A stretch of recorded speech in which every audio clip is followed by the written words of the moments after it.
¿Cómo podemos hacer para convertirnos en sabios? ¿Cómo puedes darte cuenta cuando te estás volviendo una persona sabia? Obviamente la sabiduría tiene que ver con varios aspectos de la vida, pero también tiene que ver con las temáticas que trabajamos y hablamos aquí en este podcast. Tiene que ver con el ser, con la parte de nosotros mismos, el individuo, la conciencia. A eso va destinado este podcast que se llama Pramana. Bueno, ¿cómo le hacemos para ser sabios? Básicamente yo diría que todos vamos desarrollando un grado de sabiduría o a través de la colección de experiencias, ¿no? Vamos arriesgándonos, equivocándonos, viviendo, apuntando este aprendizaje, ¿no? Y de esta forma nos vamos volviendo sabios. Hace poco estaba teniendo una conversación por ahí con una conocida amiga. Me hacía un comentario muy interesante sobre la iluminación, ¿no? La iluminación es un término que yo conocí hasta hace poco, precisamente en lecturas sobre budismo, y yo tengo mi propia definición, que es cuando nosotros llevamos luz a esos lugares que son oscuros, por así llamarles. Tengo otro amigo que quiero muchísimo, tengo muchas personas que amo en mi vida, con quien puedo tener pláticas muy bonitas y que me generan este conocimiento. Y este amigo me hablaba sobre la creencia o la fijación entre la oscuridad como algo negativo y la luz como algo positivo, ¿no? Tenemos tal vez esta ideación sobre lo blanco es bueno, lo negro es oscuro, ¿no? Incluso en el color de la piel, ¿no? En el yin y el yang, ¿no? Pero más allá de esto es mi concepción de la iluminación tiene que ver con como una semilla, todo el conocimiento, la experiencia que se puede llevar, la luz que se puede llevar a este espacio de oscuridad, ¿no? Ahora, la oscuridad no es algo negativo. Hace poco yo hablaba, hace unos años, para ser exactos, 2 años tal vez, hablaba sobre el romero, ¿sí? Que es una planta de olor, es una planta de poder, ¿sí? Que tiene muchas propiedades medicinales. Y de cómo aquí en casa pudimos ir haciendo esquejes de romero, ¿no? Y ir haciendo que creciera la planta y ahora tenemos una planta enorme, ¿no? Pero más allá de esto es yo en esta búsqueda de también de alguna manera de hacer esquejes de romero, me di cuenta que quería y que estaba buscando que brotaran estas raíces, ¿no? Entonces puse un romero por ahí. Para no hacértelo largo, puse varios esquejes, varias ramitas y solo de algunas botellas salieron raíces. Ahora, curiosamente, fueron suficientes botellas, tal vez unas 7 botellas, para darme cuenta que en las botellas que había oscuridad, botellas de vino oscuras, en las botellas que había oscuridad, ¿sí? Había habido brotes de raíces. Las botellas en donde no había un tinte en la botella, que eran botellas transparentes, no se había dado el brote, ¿no? Entonces eso me llevó a pensar que nosotros requerimos de oscuridad para que salgan estas raíces o porque nos podamos reafirmar de una manera explicativa, ¿no? Como una forma de decirlo, ¿no? Una analogía es que nosotros requerimos, como si fuéramos tal vez una semilla, requerimos de esos espacios oscuros, esos espacios de tensión, de dolor, de crisis, para generar homeostasis, ¿sí? Para generar, dentro de la psicología sistémica se habla precisamente de lo que es la homeostasis, que es este proceso en donde yo me regulo, autorregulo, donde crezco, donde puedo aprender. No siempre va a ser algo bello, ¿no? Entonces, de esta misma manera, una semilla requiere esta presión abajo de la tierra, resequedad de la tierra, este calor, a momentos sequía en donde no hay agua, ¿no? Entonces la semilla está hasta cierto punto bajo un estrés y luego de repente la regamos y tiene mucha agua, ¿no? Entonces la semilla está de alguna manera recibiendo esta presión que la hace romper su cascarón, ¿no? Y empieza a brotar esta vida, ¿no? Esta energía, ¿no? Esta metáfora me encanta a mí porque nos ayuda a entendernos como seres conscientes, a entender la conciencia, ¿sí? Y precisamente sobre esto quiero hablar. Nosotros, en mi concepción de lo que es la iluminación, nosotros podemos llevar luz a estos espacios, ¿sí? O de alguna manera, ¿cómo lo haríamos? Traemos luz, ¿sí? a estos espacios oscuros y ahí ocurre esa iluminación, ¿sí? Ahora, si habláramos de términos budistas, si habláramos del budismo, del sánscrito, del pali, de estos, de los Upanishads, todas estas filosofías, escuelas que hablan de la iluminación y de esos conceptos, tendríamos que ser académicamente correctos, ¿no? Pero te quiero hablar precisamente cómo nosotros nos volvemos sabios entonces, ¿sí?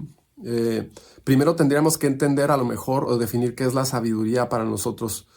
Te voy a compartir, para mí creo que lo que más me ha hecho acceder a una sabiduría que va más allá de mis límites, que va más allá de lo que siento yo, incluso que como ser humano puedo empezar a comprender, ha sido la lectura, ¿sí? Y específicamente, ¿cuál lectura? La lectura de los sutras. Los sutras son aforismos que se escriben, que vienen desde las civilizaciones antiguas, ¿sí? Y es básicamente la cuna de la escritura. Los Vedas se escribían de esta forma. No voy a ir a profundizar mucho en este tema, pero hay varios estados, hay dos conceptos que te quiero compartir para que comprendas la sabiduría, para compartirte cómo puedes acceder a esta sabiduría. Son conceptos. Uno de ellos es el estado de Bodhi, ¿sí? Y otro es el estado de Buddhi, ¿sí? El estado de Buddhi es un concepto que viene de la India, el hinduismo, ¿sí? Y tiene que ver más con las funciones de la mente, tiene que ver con esta sabiduría discriminativa, la inteligencia. El Buddhi es este intelecto al cual yo accedo o puedo, con el cual yo puedo conectar a través de mi propia sabiduría, ¿sí? Y que sobrepasa a los impulsos, sobrepasa incluso al mundo emocional, al mundo crudo que tiene que ver con las emociones. Hay un concepto por ahí que se llama manas, el manas superior y el manas inferior, que es bellísimo comprenderlo, estudiarlo, ¿no? Que nos habla de la separación o tal vez la división de la mente, ¿no? El manas inferior nos va a hablar de lo que es las emociones, ¿no? Esta parte que Freud denomina como el id, ¿no? Esta parte inconsciente, como los bebés que lloran cuando tienen hambre y les vale que la mamá tenga sueño, ¿no? O por ejemplo la sexualidad, que es impulsiva, que es animal, riquísima, deliciosa, ¿no? Pero también hasta cierto punto hay una parte inconsciente ahí, ¿no? Como es solo deseo, ¿no? Entonces, que está perfecto, ¿no? Y hay que vivirla también de esta forma, pero en este sentido, digamos, de la separación de la mente y poder conectar con esta divinidad, y esta divinidad no necesariamente algo que está fuera de nosotros o en el exterior de nosotros, es una divinidad que existe, ¿sí? Y que yo puedo acceder a ella. ¿Cómo accedo entonces a esta divinidad que está dentro de mí, a esta sabiduría suprema? Me quiere salir esa palabra de la boca. ¿Cómo accedo yo a esta sabiduría suprema, superior, tal vez, que está dentro de mí? ¿Cómo apaciguo esta pasión, ¿sí? Y accedo y conecto con este temple, este centro, esta sabiduría que existe dentro de mí? Lo que habla Buddhi es que yo accedo a un concepto que se llama el manas superior, y el manas superior trasciende las emociones, trasciende los impulsos, trasciende el ego, trasciende la mente de alguna manera como impulsiva, ¿sí? Esta mente que no tiene temple, ¿sí? Es un concepto que tal vez después podamos ver a profundidad, estudiar a profundidad. Y bueno, es básicamente una capacidad de discernimiento. Lo estoy viendo aquí porque es un concepto que hay que estudiar, ¿sí? Es la inteligencia que permite distinguir entre lo correcto e incorrecto. Ahora, nosotros a veces creo que nos cuesta trabajo realmente decidir, ¿no? Y tomar estas decisiones entre si es bueno, si es ético, si es moral, ¿no? Precisamente cuando nosotros accedemos a esa sabiduría, ¿sí? Tal vez en un estado de meditación, en un estado de oración, en un estado de contemplación, de relajación, yo puedo decidir, ¿sí? Centrado, qué es lo mejor para mí. El amor a veces tiende a ser impulsivo, la toma de decisiones a veces tiende a ser impulsivo, las compras a veces tienden a ser impulsivas. Entonces, ¿cómo accedo yo a esta sabiduría? Una sería a través de la meditación, la contemplación, el autoconocimiento, el raciocinio, la reflexión, ¿sí? Ahora, hay un concepto en logoterapia que se llama hiperreflexión, que nos lleva incluso a la pérdida del sentido. Yo lo que estoy hablando es cómo entonces le hacemos para convertirnos en personas sabias. Entonces podemos generar estos espacios en donde yo conecto con esta sabiduría. Hay un sueño que te voy a compartir en esta grabación, ¿sí? Que tiene que ver con un término que después, mucho tiempo después, yo encontré. El sueño tiene que ver con la lucidez. Hay algo que se llama lucidez, ¿sí? Y que es la habilidad de que nosotros estemos conscientes y estemos despiertos y podamos observar la historia, incluso cambiar la historia que estamos viendo mientras estamos durmiendo. La lucidez tiene que ver con eso. Los sueños lúcidos tienen que ver con que yo pueda durante el sueño incluso cambiar la historia. Ahora, hay un libro que te voy a recomendar que se llama El Yoga de los Sueños, ¿sí? Que habla precisamente de esta capacidad de ser consciente mientras estoy durmiendo. Y esta es una práctica que se hace en la India, en el hinduismo particularmente, también en algunas escuelas del Tíbet, ¿sí? En lamasterio se practican con los lamas, ¿no? Muchos de los lamas lo que hacen es escoger a sus alumnos a través de sus sueños, o sea, a través de preguntarles y entrevistar al alumno, cuéntame sobre tus sueños, ¿sí? Y si este alumno demuestra que hay lucidez en sus sueños, entonces los lamas dicen, tú estás calificado para ser mi alumno porque eres una persona lúcida, eres una persona consciente, ¿sí? Entonces, estas prácticas, yo lo he contado en algunos otros pláticas. Una de las formas de practicar la lucidez es dormir en un espacio en donde no estemos excesivamente cómodos, ¿no? A lo mejor como en un tapete, ¿sí? Y tratar en el sueño, hacer este ejercicio de recordar que estoy soñando, ¿sí? Hay muchos ejercicios. Lo que quiero centrarme es esta capacidad de ser consciente en el sueño. Si yo puedo ser consciente en mis sueños, entonces puedo ser más consciente en mi vida. Con eso tiene que ver el ejercicio de la lucidez, la práctica de la lucidez como práctica, la práctica del sueño consciente, la práctica de ser consciente mientras estoy soñando, tiene que ver con desarrollar la lucidez en el sueño para que yo pueda ser lúcido en mi vida diaria. Si soy consciente en mis sueños, entonces soy consciente en mi vida diaria. Puedo practicar lucidez mientras duermo, puedo practicar lucidez mientras estoy despierto. La toma de decisiones consciente, ¿sí? Cuando yo puedo tomar decisiones de una forma consciente, entonces son decisiones lúcidas. Muchas veces nosotros tomamos decisiones basadas en el impulso, basadas en el manas inferior, que es precisamente esa versión mía llena de emociones, de Ingesu, ¿no? Lo voy a hacer, lo voy a tomar. Y está muy bien movernos también en este plano, pero hablando de lo que es la iluminación, la conciencia, de ser conscientes con nuestras decisiones, ¿sí? Entonces es diferente. También, en dado caso, podemos tener relaciones más conscientes, ¿no? Entonces, ¿qué pasa con este estado? Hablamos del Buddhi ahorita, que es este yo que habita dentro de mí, que es este yo sabio al cual quisiera acceder y puedo acceder, por ejemplo, a través de la meditación. Se requiere práctica, se requiere entrenamiento para conectar con este Buddhi, ¿sí? Que es esta inteligencia, esta sabiduría, esta forma de comunicarme que es mucho más sabia, ¿sí? Es mi sabio, todos tenemos a este sabio, ¿sí?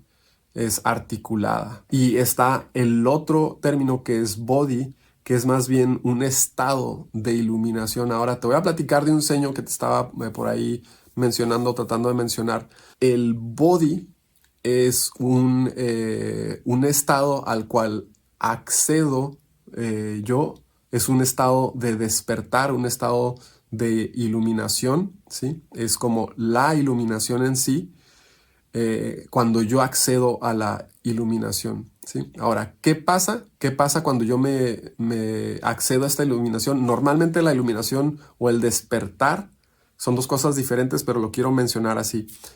Dentro del despertar va a ocurrir un tipo de iluminación, que es, pum, me doy cuenta que estoy vivo, me doy cuenta que tengo de alguna manera control sobre mis decisiones, que tengo lucidez sobre lo que puedo hacer, sobre lo que puedo decidir, ¿sí?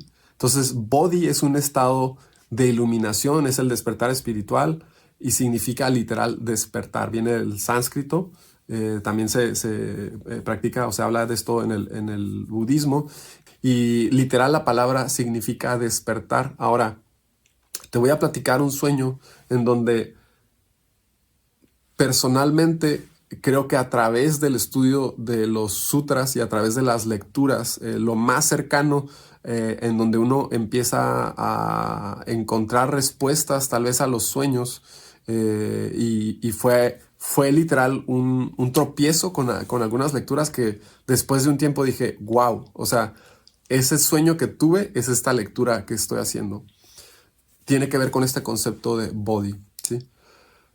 En algún momento yo tengo un sueño en donde literal estoy en un campo oscuro, algo que parece así como el universo, veo las estrellas, ¿sí? O lo que parecen las estrellas, veo como si fueran átomos moviéndose, ¿no? Es todo oscuro y tengo una sensación de aburrimiento y de cansancio, más aburrimiento indescriptible, como que llevaba años, añísimos en este espacio, ¿no?